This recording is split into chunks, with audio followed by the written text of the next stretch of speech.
Hi there, I'm Matthew Lester from the Rhodes Business School, and I'm here to talk about the new offshore amnesty. This is a complicated matter. It goes back hundreds of years in South African practices, and we're now trying to clear it all up in a very short time. This lecture is dedicated to Paul Kruger because he created South Africa's third national sport. That is the sport of schlepping. Paul Kruger's example was to take the gold of the Transvaal Republic, take it down the line, stop off at Waterval Honor and pretend he buried it, then jump across the border and go by cruiser to Switzerland, all the way to keep his money in a Swiss vault. And there are still people who are trying to dig it up today, but that's another story. It started a tradition of South Africans saying this is a great place to live, but it's not a great place to keep your money. People have always thought that somehow their money would be taken away from them. So the story goes back then to 2003, 2004, where SARS and National Treasury coupled up with the Reserve Bank to say, let's clean up this mess. And they invited South Africans to apply for an amnesty. In the end, 42,000 odd applied. There was an enormous amount of money declared, and levies were collected. That was all very successful, but it didn't get all of it. And the important issue is why? What happened, and why have we got to look at this thing all over again? So let's have some reflections on a theme. We say, right, there has been an evolution of tax planning in South Africa. This has gone on for years, and we are saying there are measures and countermeasures. This has gone on. We've had various court decisions and all the rest of it. But the rich and famous are still saying, hey, I've got some sort of offshore structure. I can keep it there. Nobody will ever know. My man in the islands is looking after it. Now, South Africa is not the only place that has a problem with this. Globally, money has been trotting all over the place. And it has changed. Before the World Trade Center debacle, 9/11, the confidentiality of your affairs was considered to be tantamount. Nobody would go anywhere near it.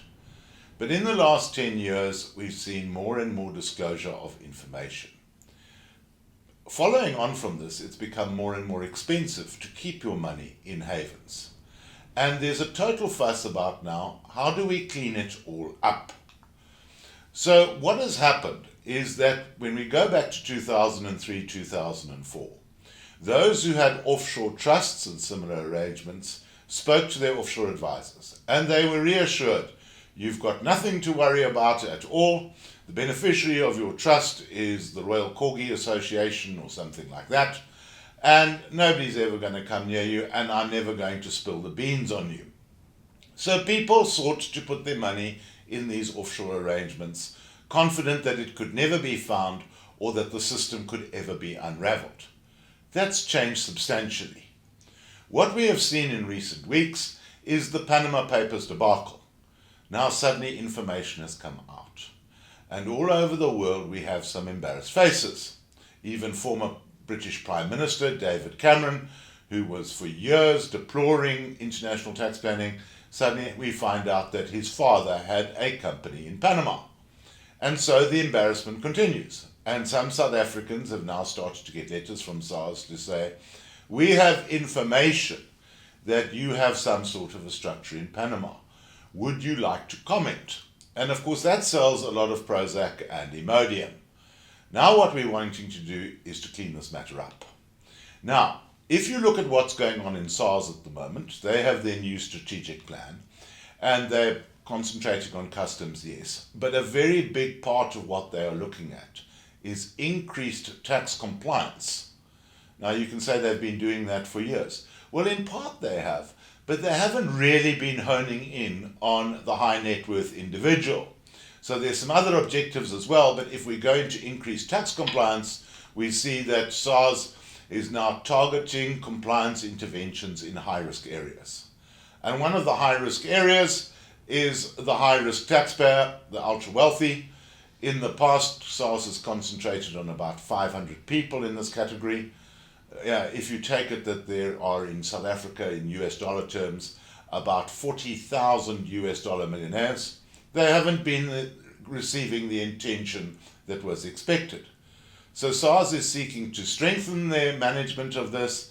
They're looking to improve their tax skills base by getting more nerds in there. And they are also very frightening in this context, looking to work with other tax jurisdictions in the exchange of information. Now, this means that the information could start coming down the wire from places like Switzerland and the UK, and even some of the tax havens. It's quite frightening. So basically what is happening here is that the information is leaking out.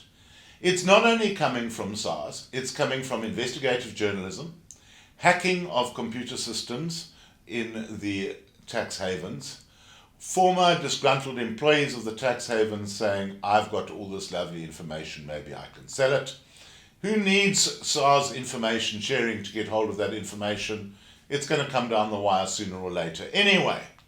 So the problem is, if the information gets to SARS before the taxpayer gets to SARS and says, hey, Houston, I've got a problem, and we've got to look at this. So we're saying, on closer inspection, we've got to say, would these structures and things that people have put up offshore stand up to scrutiny? Would you be able to hold SARS off if they found out that you had information and assets abroad? Now let's talk about Pravin Gordhan for a moment. Why is he allowing this? Surely if we have the might of SARS, they can uncover it. And yeah, they probably could do that, maybe not this year, but if you ask me whether this information is going to be available within 5 years, the answer is yes, it will be. What Gordhan is saying is we don't want to waste state resources in pursuing this stuff down. We don't want to fill up our jails with taxpayers. We would rather come to a friendly solution, get the money on board now with some tax penalties as well to help us through our crisis with the national debt. You mustn't stuff with Gordhan. In Afrikaans we say, hy vat nie kak van kaboutus. He doesn't take shit. And what I can expect with this is that where the new proposals expire on the 30th of June next year, we are going to have a problem with anybody who is caught thereafter. So in short, the taxpayer is snagged already. The problem is that these tax liabilities are never going to go and prescribe or go away.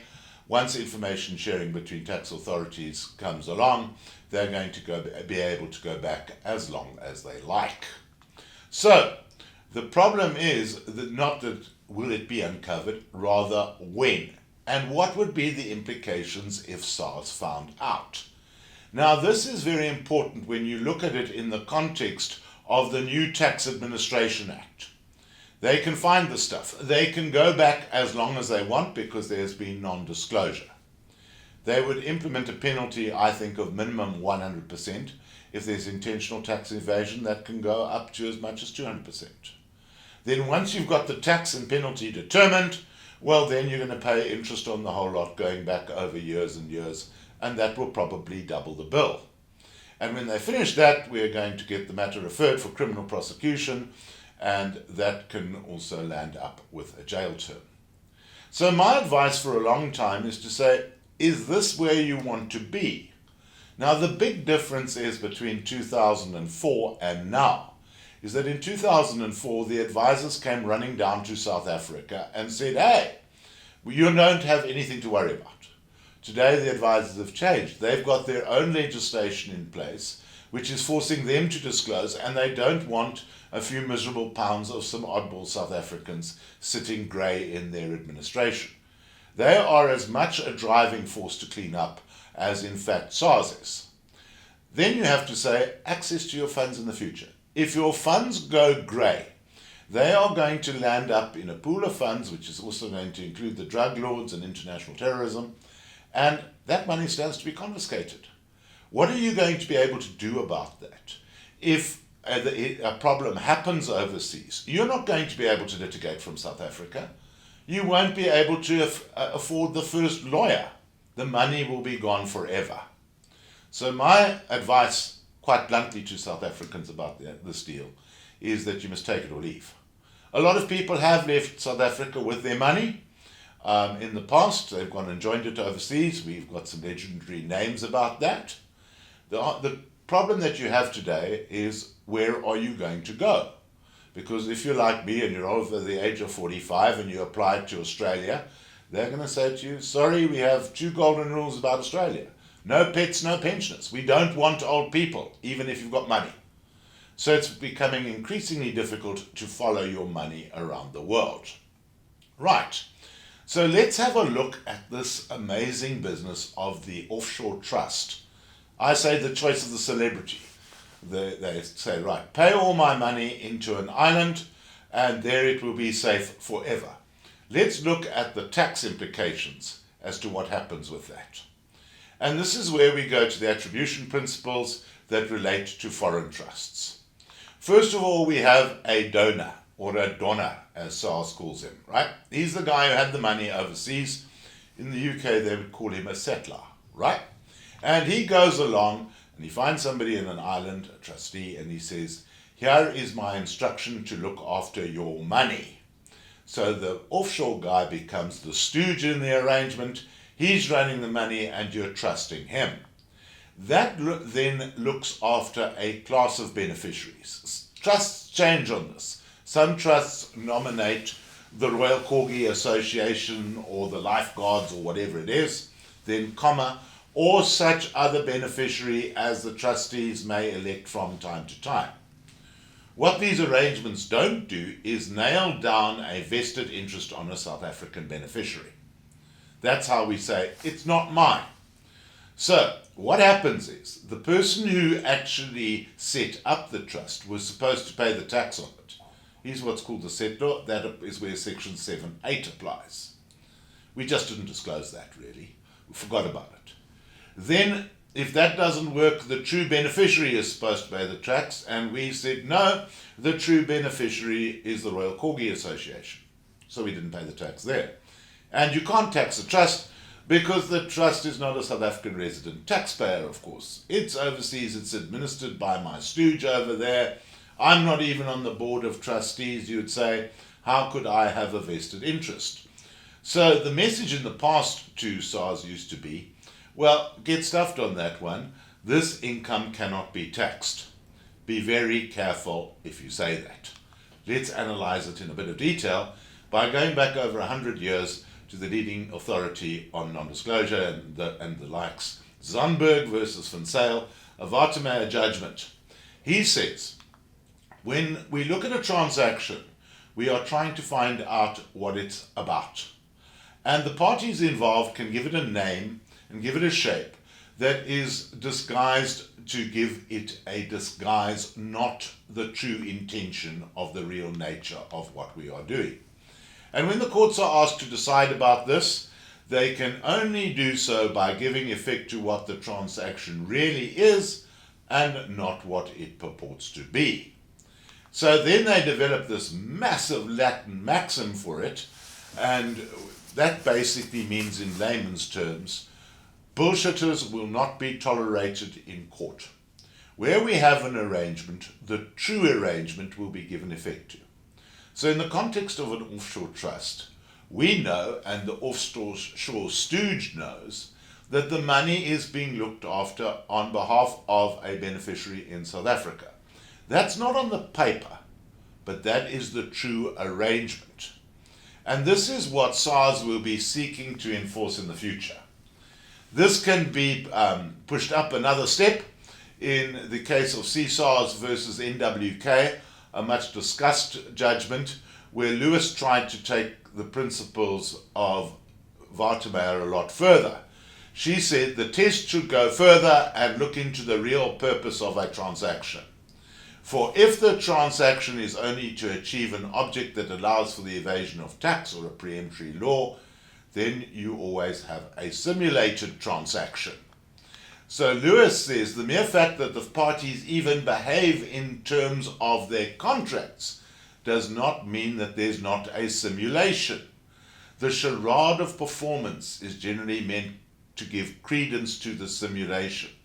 So even if you argue that you have behaved in terms of the trust deed, then the offshore trustees were truly independent, if this is a charade, it's going to be treated as a simulation. And I think that this is the line that SARS is going to take when they attack these structures in the future. So, what Lewis is saying, in my view, the test cannot simply look at simulation. Invariably, parties want to give effect to an objective that they ostensibly want to achieve in the first place. But that doesn't stop the transaction from being subject to tax. Now, what we have now is that we have a special VDP procedure where the VDP applicant is now said to have a vested interest in the trust. Before we go any further with this deal, SARS is not going to pull away and say, oh, we're prepared to accept that the trust exists and the trust can pay the tax. They can't do that. The trust is truly a non-resident taxpayer. So we have to take that further forward and see what it is going to do to you. Now, when one has a vested interest in a trust, please be careful about this because a lot of people have been ignoring it for years. You now have a vested interest in the trust. And Section 3 of the Estate Duty Act says that vested interests in trusts must be included in your estate duty computation. So when we're looking at foreign trusts, we can't just look at the income taxes and the special VDPs. We've also going to have to say in this discussion, there's a potential estate duty exposure as well.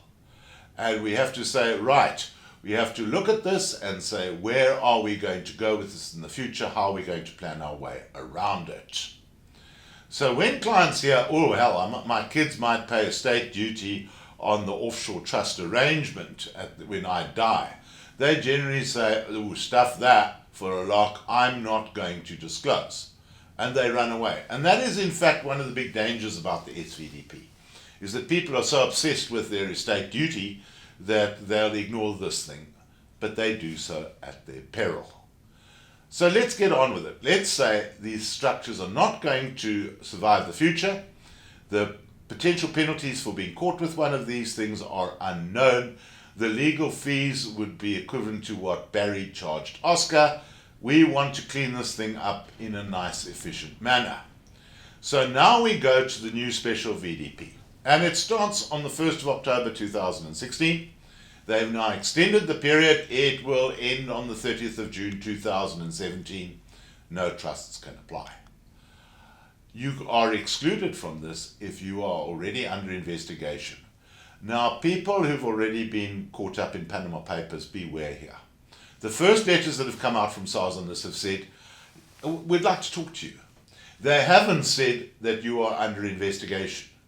That is giving you an opportunity to come forward now and say, I want to conclude a deal. However, if you leave it, the next correspondence from SARS is going to be starting off with, you are now under investigation. That throws you out of doing a VDP deal with SARS. It's absolutely critical, that one. So how much tax are you going to pay? Right. Now, the SVDP is a formula for calculating what is called a seed capital adjustment. So what we have to do is we are going to have to work out how much taxable income has to be paid for this whole problem.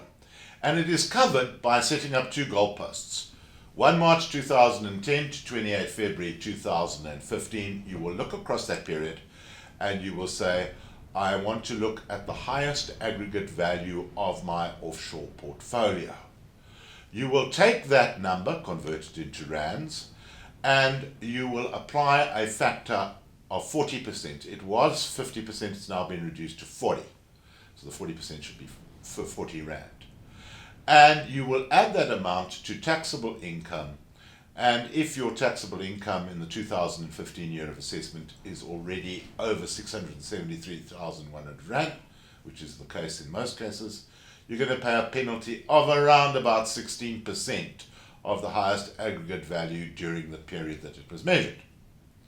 So we take that and we say, looking at the tax tables, most people are going to pay 16% odd on the highest aggregate value because they're rich people and they have an income of 673,000 or more.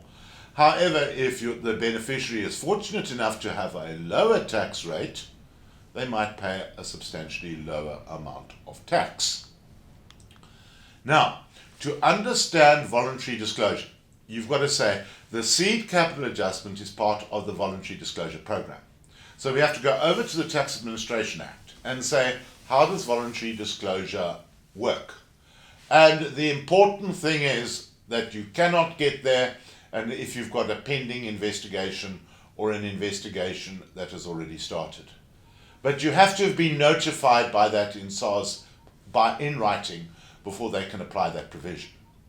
Then you voluntarily come forward and we say, I have got a default, I want to rectify it, and it's not going to create a refund from SARS, and I now go through the prescribed form and manner.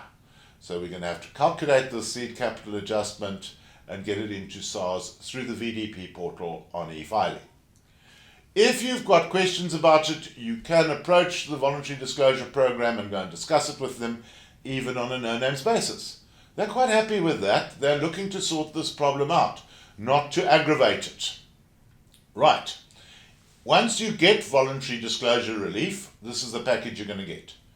You're going to pay effectively 16% tax on it, plus interest since 28 February 2015.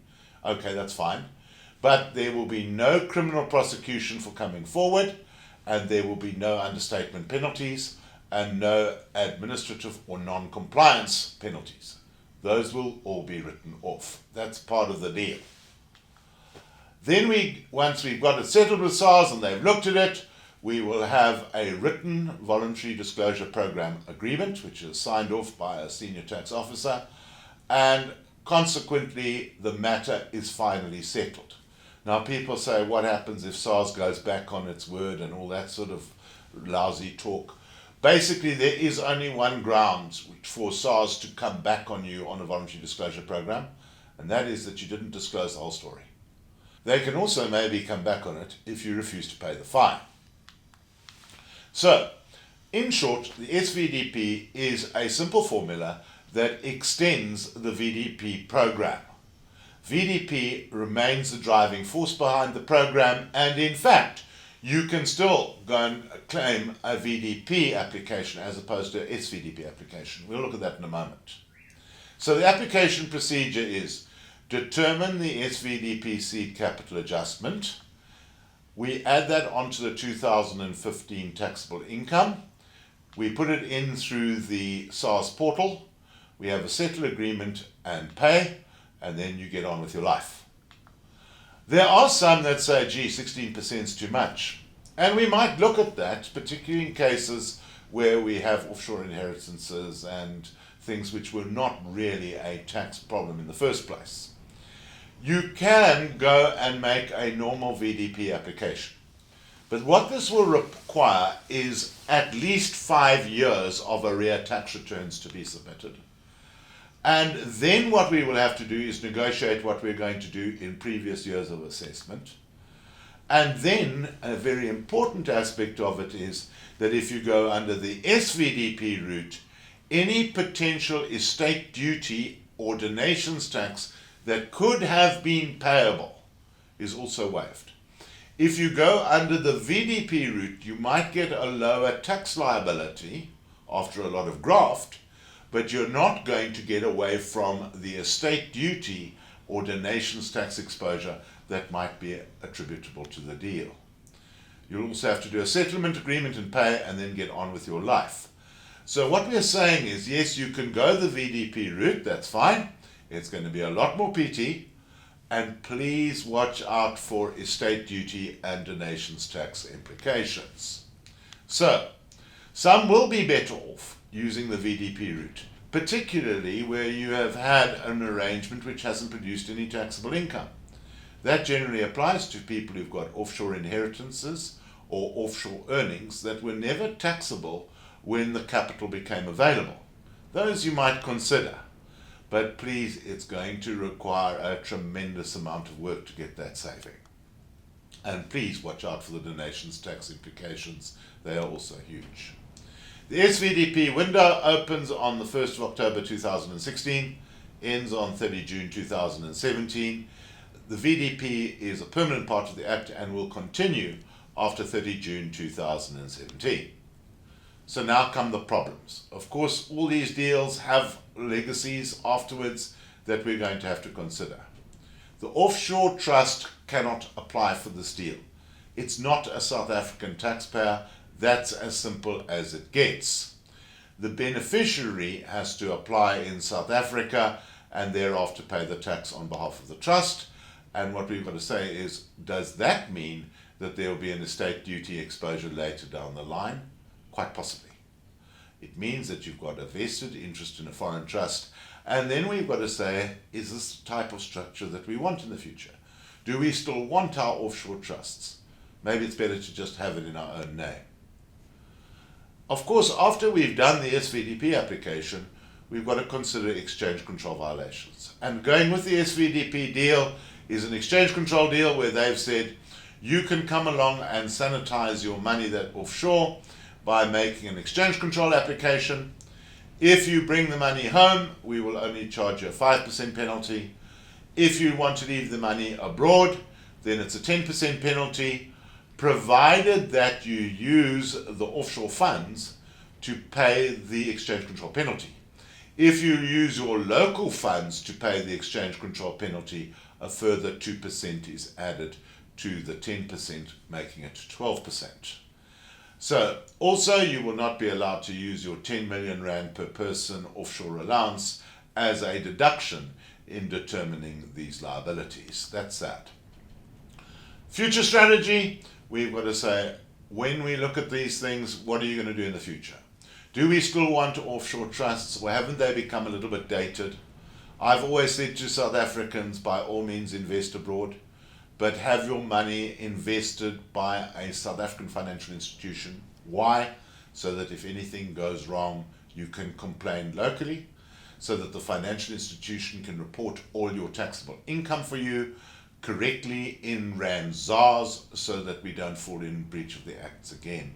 You might want to change administrator. So we've got to have a look and say, well, there's a lot to consider here. We've got to look at future structures. We've got to say, what is your future SA tax liability? There's a lot to look at. So, in conclusion on all of this, the ultimate question, do you want to pay 16% tops VDP penalty plus an exchange control penalty, let's say that's 25% of your capital, for the peace of mind that you can sit back and watch TV and know that all your funds are safe from tax investigation and you from criminal prosecution?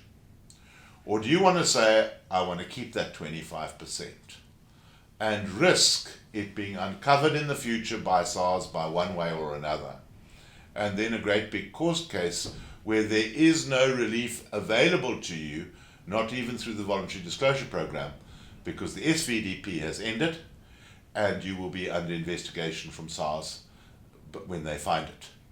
So then you will be facing pay back the tax, interest and penalties plus a criminal charge, and you're going to be on the phone to Barry Roo and he'll charge you far more than 25% of the capital. I've always said on these matters, we've had a good run on it. Let's finish it off, legitimise it, and get on with our lives in the new South Africa. I'm Matthew Lester at the Rhodes Business School. Thank you for your attention.